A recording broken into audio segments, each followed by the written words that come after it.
Բաց են եղել, չէ, այլ դրա մասին չէր խոսքը։ Նախ այդ ճանապարհի տրամադրումը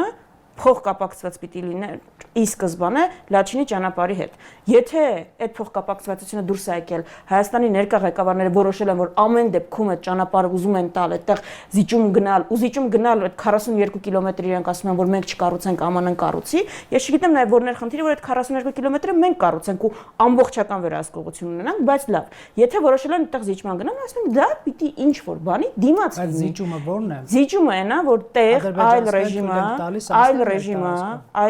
այլ ռեժիմը, այլ հեշտացված նկարագրեցի ինչա, քան քո մնացած տարածքով անցնող ճանապարհների համար հատուկ հեշտացված դրա խնդիրը ո՞րն է։ Այսինքն մենք խնդիր ենք դրել ադրբեջանցիներին նսեմացնել, ծնկի բերել նոր թույլ տալ մեր տարածքով։ Մենք խնդիր չգիտենք ով ա դրել, ոչ, մենք խնդիր ենք դրել ինքնիշխանության։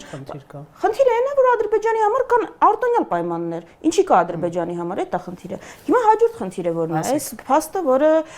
ու Ադրբեջանը ինչ որ պահանջում է, դա ինչ որ կերպ գալիս է, ձևակերպվում է ու ստացվում է։ Խնդիրը այն է, որ այդ 42 կիլոմետրի համար ամենագործում այդ ռեժիմը, ոչ թե Նախիջևանով անցնող տարածքի համար է գործում, որ գոնե մենք էլ փոխազդեցության լծակներ ունենանք։ Բայց Հայաստանը ապաշրջափակվում է, չէ՞։ Ստանում է ճանապարհ Նախիջևանով դեպի Մեղրի, Իրան, Ադրբեջանով դեպի Ռուսաստան։ Ինչի է այդտեղ, եթե ամեն ինչ այդքան լավ է, ինքնիշխանության որևէ զիջում չկա։ Եթե այդպես է, ինչի այդ Նախիջևանով անցնող ճանապարհի վրա, որը Հայաստանն է ստացվում, չկա այդ նույն ռեժիմը, որը Սյունիքով անցնող։ Շատ բարձ հարց ենք տալի, ոչ մի թաքնված միտք չկա։ Ինչու է այդպես։ Ինչու է այդպես։ Ամեն ինչ այդքան լավ է։ Ինքնիշխանության զիջում չկա, ուրեմն Ադրբեջանը ավելի հեշտ պիտի համաձայնվի։